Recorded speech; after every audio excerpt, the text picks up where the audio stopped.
Maravilha, maravilha de Deus, com grande alegria e grande satisfação que estamos de volta para dar continuidade à série de estudo que nós estamos dando em Efésios capítulo 1. Paramos na última aula no versículo de número 12. Hoje nós vamos ler o versículo 13 e 14 e provavelmente vamos dar até o versículo 23, que é o final do capítulo 1. Você que não assistiu ainda às últimas aulas, só acessar o nosso canal, Ailson Borges, e lá está escrito, e lá está já gravado as últimas aulas.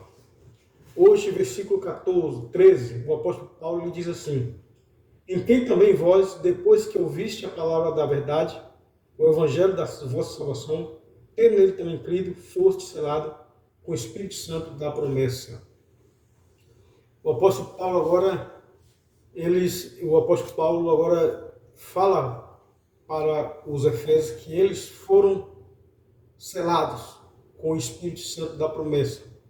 Depois que os Efésios ouviram a palavra da salvação, a palavra da verdade, quando ele diz palavra da verdade, palavra da salvação, é se referindo ao Evangelho, às boas novas, que Paulo, usado por Deus, havia pregado aos Efésios, e os Efésios haviam crido.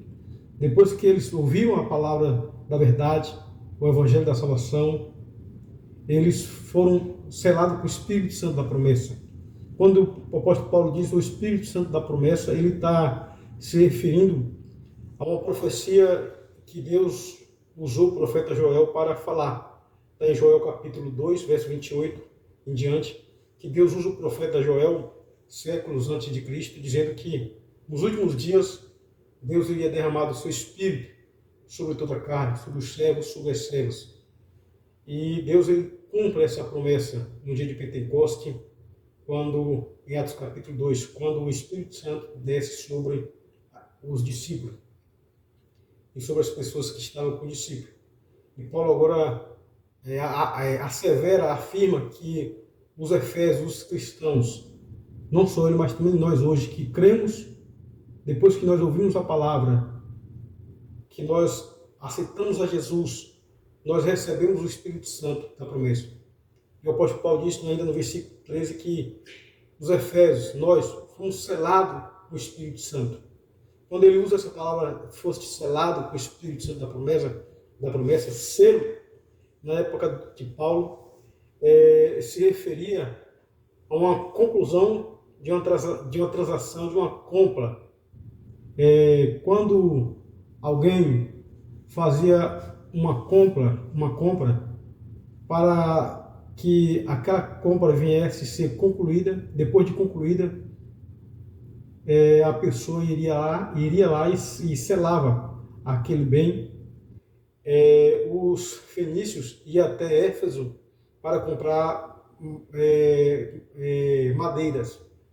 E depois da compra, os fenícios selavam aquelas madeiras, dizendo que ali agora tinha já um dono, que aquelas madeiras pertenciam a alguém. E também selo fala de um direito de propriedade, fala de um direito de posse. E quando o apóstolo Paulo diz que os Efésios foram selados por Deus com o Espírito Santo da promessa, está dizendo que Deus comprou os Efésios, que Deus nos comprou, que Deus nos selou, que nós agora somos propriedade de Deus, nós somos posse de Deus. E como símbolo disso é o Espírito Santo, o selo do Espírito Santo. Selo também fala sobre proteção e segurança. Quando Jesus morreu e as pessoas colocaram o corpo de Jesus no túmulo, os fariseus e os escribas foram até Pilatos para pedir que viesse colocar no túmulo de Jesus, onde estava o corpo de Jesus, o selo de Roma, para que ninguém viesse mexer naquele túmulo, para que aquele túmulo não viesse ser violado. Mas Deus, ao ressuscitar Jesus, Deus violou aquele selo de Roma, mostrando que o poder dele estava acima de todo o selo de Roma, estava acima de todo o poder, de todo o principado. Selo fala sobre proteção e segurança. E nós, ao recebermos o Espírito Santo, nós temos a segurança de Deus. Nós temos a proteção de Deus. Selo também é símbolo de autenticidade e símbolo de legitimidade. Ainda hoje, nós podemos contemplar, ver que alguns produtos têm selo, e aquele selo diz que aquele produto é autêntico, tem autenticidade. Então, o selo, quando o apóstolo Paulo disse no versículo 13 de Efésios capítulo 1, que os Efésios foram selados com o Espírito Santo da promessa, quer dizer que eles pertencem agora a Deus. Eles são propriedade de Deus, bem como nós também hoje, nós os cristãos que servimos a Deus. Portanto, nós temos o selo do Espírito Santo. Fomos selados por Deus com o Espírito Santo. E o versículo 14, o apóstolo Paulo prossegue dizendo: o qual é o penhor da nossa herança, até ao resgate da sua propriedade, em louvor da sua glória. O apóstolo Paulo, depois de dizer no versículo 13 que Deus nos selou com o seu Espírito, o Espírito Santo, ele também diz que Deus nos deu o Espírito Santo como penhor. Penhor é uma garantia, é a primeira prestação, é um sinal, é o primeiro pagamento de uma compra que a pessoa que está comprando dá como sinal, a primeira prestação de que aquele bem que ela está adquirindo, ela está dando aquela primeira parcela, de que ela vai estar se comprometendo, está garantindo de que ela vai cumprir todas as parcelas que faltam, as parcelas que ainda faltam, a pessoa que está comprando vai pagar todas as parcelas. E como penhor, ele está dando uma primeira parcela. E nesse caso, quando o apóstolo Paulo disse no versículo 14 que o Espírito Santo é o penhor, olha só o que ele diz, ou seja, o Espírito Santo é o penhor da nossa herança. Então, Deus, ele nos deu o Espírito Santo como penhor, como garantia de que nós iremos viver com ele eternamente, de que nós iremos estar nos novos céus e na nova terra que Deus irá criar, que Deus irá trazer a restauração sobre os céus e sobre a terra. Quando ele diz também que o Espírito Santo é o penhor na época de Paulo, na Grécia e até hoje, também é considerado como um anel, uma aliança de noivado. Quando o noivo dava para a noiva aquele anel de noivado, aquela aliança de noivado, ele estava se comprometendo com a sua noiva, fazendo uma promessa de que ele iria cumprir a promessa. Bem como também penhor representava quando as pessoas da antiguidade iam comprar um terreno, uma terra, para que aquela compra viesse a ser feita, primeiro o dono da terra dava à pessoa que iria comprar um pouco de terra dentro de uma caixa. E essa pessoa levava essa terra para casa e ali ela plantava uma semente e aquela semente ali dava fruto, frutificava. E ela via que aquela terra era uma terra boa, era uma terra fértil. E nesse caso, o penhor também era sinal de antegozo. A pessoa que estava dando aquele pouco de terra, a pessoa que estava comprando estava dizendo: olha, isso aqui você vai experimentar, vai ver que a terra que eu estou lhe vendendo é uma terra boa, é uma terra fértil. E a pessoa levava para casa, numa caixa, um pouco de terra, plantava uma semente, e quando ela via que aquela semente brotava, frutificava, ela tinha certeza de que aquela terra era uma terra boa. E aí ele tinha um antegozo de que se ele comprasse aquele terreno, ele iria fazer uma plantação e como produto, como fruto disso, ele ia ter uma boa colheita. Então, quando o apóstolo Paulo diz que o Espírito Santo é o penhor também da nossa herança, ele está dizendo isso, que Deus ele nos deu o Espírito Santo como garantia de que nós pertencemos a ele, de que Deus nos deu o Espírito Santo como uma aliança de noivado. A igreja ela é considerada como a noiva de Cristo. E também o Espírito Santo Deus nos deu como um antegozo dos céus, como um antegozo das coisas maravilhosas que nós iremos ter na eternidade. E o apóstolo Paulo ele prossegue dizendo no versículo 14: até o resgate da propriedade em louvor da sua glória. Ou seja, até o resgate. Ou seja, Deus primeiro nos deu o Espírito Santo como penhor, a primeira parcela, garantindo de que a obra que ele tem em nós, que ele está fazendo, ele vai cumprir, até o resgate da sua propriedade, ou seja, de nós. Ou seja, até a redenção do nosso corpo. E isso, tudo isso encerra o versículo 14, em louvor da sua glória. Então, tudo isso, Deus nos selou com o Espírito Santo e nos deu o Espírito Santo como penhor. Tudo isso é em louvor da sua glória. E isso é coisa extraordinária, coisa maravilhosa, que nós possamos acreditar, que nós possamos crer plenamente de que o Espírito Santo, ele é a garantia, ele é o penhor, ele é o selo de que Deus vai cumprir as promessas que ele fez na sua palavra. Agora, do versículo 15 até o versículo 23, o apóstolo Paulo ele vai orar a Deus pelos Efésios, pedindo a Deus para que Deus venha abrir os olhos do entendimento dos Efésios. O versículo 15, o apóstolo Paulo diz: por isso também eu, tendo ouvido a fé que há entre vós no Senhor Jesus e o amor para com todos os santos, não cesso de dar graças por vós, fazendo menção de vós nas minhas orações. Versículo 15 e 16. O apóstolo Paulo agora, ele ouve falar que a igreja que ele fundou no ano 55 a.C., na sua segunda viagem missionária em Éfeso, a igreja que ele fundou, os cristãos estão firmes na fé, estão crescendo em amor uns para com os outros. O versículo 15 diz isso. O versículo 16 ele diz: por isso eu não cesso de dar graças a Deus em minhas orações por vós. Então, Paulo ele dava graças a Deus por essa razão, por esse motivo, de que os Efésios estavam firmes em Deus, a fé deles estavam de pé, eles estavam crendo em Deus, e que o amor deles crescia uns para com os outros e em Deus.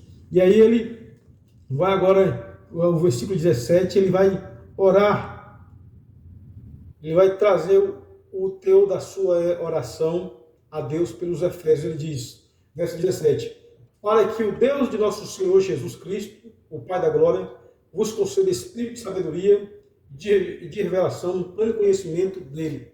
Então o apóstolo Paulo diz: olha, para que Deus vos dê espírito de sabedoria e espírito de revelação no pleno conhecimento dele. Ou seja, o apóstolo Paulo havia mostrado aos Efésios, do versículo 3 até o versículo 14, as bênçãos espirituais, aquilo que Deus fez pelos Efésios, e que os Efésios precisavam realmente estar apercebidos, que eles deveriam agora entender de fato e de verdade o que Deus havia feito por eles, através da palavra da verdade, através da palavra da salvação, através das boas novas, através da salvação e através de Cristo Jesus. Ele diz que eu oro para que Deus vos conceda um espírito de sabedoria, um espírito de revelação, um pleno conhecimento dele. Ou seja, o homem, o ser humano, ele não pode compreender, o homem natural não pode compreender as coisas do Espírito de Deus, não pode compreender as coisas de Deus. 1 Coríntios capítulo 2, verso 14, diz que o homem natural não pode compreender as coisas de Deus, porque ele lhes parece loucura, e nem entendê-las, porque elas se discernem espiritualmente. Então o apóstolo Paulo estava pedindo a Deus agora para que os Efésios viessem receber um espírito de sabedoria, um espírito de revelação, um pleno conhecimento de Deus, para que eles pudessem entender as riquezas espirituais, as bênçãos espirituais que Deus concedeu aos Efésios e também a nós, pela sua graça e para a glória de Deus. Ele prossegue dizendo no versículo 18: iluminando os olhos do vosso coração, para saber qual é a esperança do seu chamado, qual a riqueza da glória da sua herança no santo. E o apóstolo Paulo diz também que, pedindo para que Deus viesse iluminar os olhos do coração ou os olhos do entendimento dos Efésios, para que eles viessem perceber qual era a herança do chamado deles. Ou seja, Deus havia chamado, o versículo 4 diz que Deus escolheu, que Deus chamou os Efésios. Agora, o apóstolo Paulo estava pedindo a Deus para que Deus viesse iluminar os olhos do coração dos Efésios, iluminar os olhos do entendimento dos Efésios. Ou seja, o apóstolo Paulo aqui usa uma linguagem poética, como ele disse, para que Deus ilumine os olhos do vosso coração, os olhos do vosso entendimento. Ele está usando uma linguagem poética, dizendo para que Deus viesse dar a eles entendimento, para que eles viessem saber de fato, de verdade, perceber a esperança do chamamento deles. Ou seja, que eles agora têm uma esperança, de que os Efésios agora e nós também temos uma esperança firme. Nós temos um futuro certo. E qual é essa herança do nosso chamado? Um futuro na eternidade com Deus. O apóstolo Paulo diz que em Colossenses capítulo 1, verso 27, ele diz que Cristo em nós é a esperança da glória. Então o apóstolo Paulo diz, olha, que vocês percebam qual é a herança do seu chamado, ou seja, o que é que o futuro nos espera, ou o que é que Deus nos espera, que nós devemos estar com nossa esperança firmada em Cristo Jesus.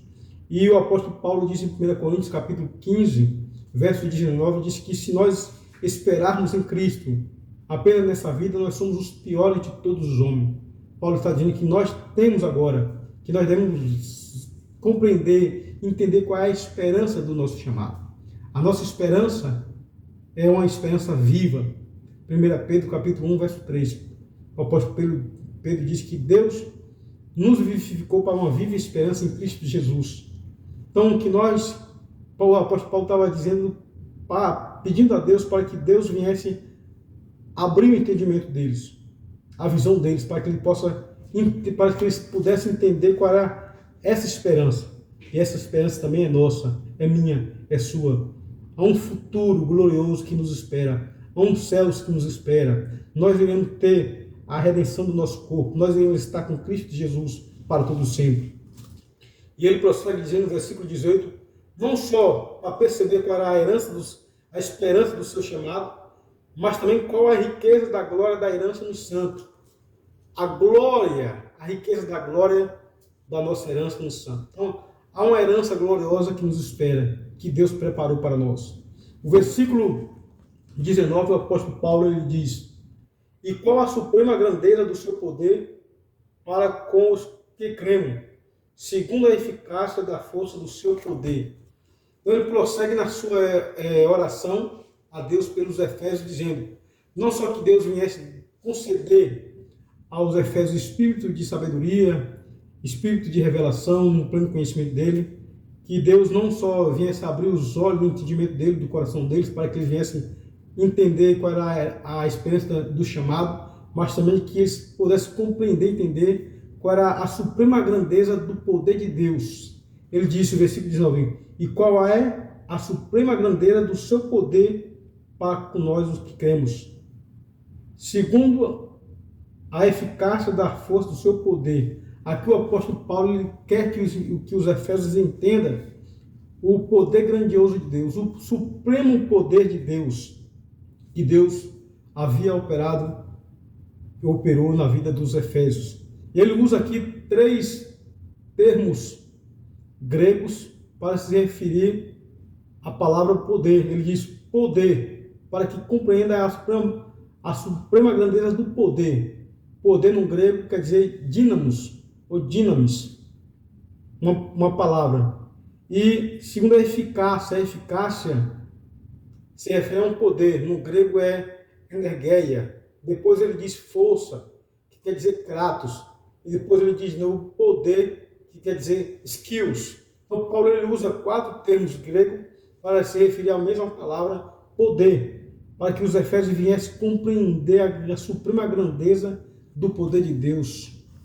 E como um exemplo, Paulo ele mostra de que Deus operou esse poder grandioso dele na ressurreição de Jesus Cristo. O versículo 20 diz: o qual, ou seja, o poder grandioso de Deus, ele exerceu em Cristo, ressuscitando dentre os mortos e fazendo assentar à sua direita nos lugares celestiais. Então Deus manifestou esse poder grandioso dele, essa suprema grandeza do seu poder em Cristo Jesus, como? Ressuscitando dentre os mortos e fazendo assentar à direita dele nos lugares celestiais. Então, a morte não pôde prender Jesus, o túmulo não pôde prender Jesus. Deus trouxe Jesus dentre os mortos, segundo a eficácia do poder dele.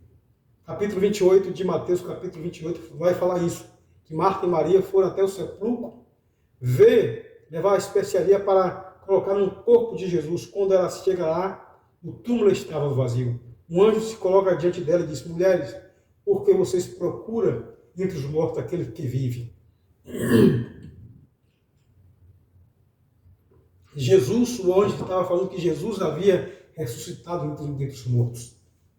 E aqui o apóstolo Paulo diz, no versículo 20 de Efésios, capítulo 1, de que Deus manifestou a suprema grandeza do seu poder, ressuscitando Jesus dentre os mortos, fazendo assentar nas regiões celestiais ao lado dele. Versículo 21. Acima de todo principado, potestade, poder, domínio, e de todo nome que se nomeia, e que possa se referir não só nesse presente século, mas no século vindouro. Deus colocou Jesus acima de todo principado, de todo poder, de todo domínio, de toda potestade, não só neste mundo, mas no mundo vindouro.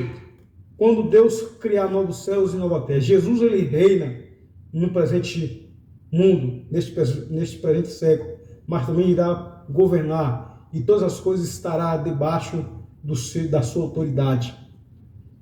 E versículo 22 ele diz: e pôs todas as coisas debaixo dos seus pés, e para seu cabeça sobre todas as coisas o deu à igreja. Então, todas as coisas Deus colocou debaixo do poder, debaixo dos pés de Jesus. Quando diz debaixo dos seus pés, quer dizer debaixo da autoridade de Jesus. E deu a Cristo Jesus como cabeça da igreja. Cristo é o cabeça da igreja. A igreja está encabeçada em Cristo Jesus.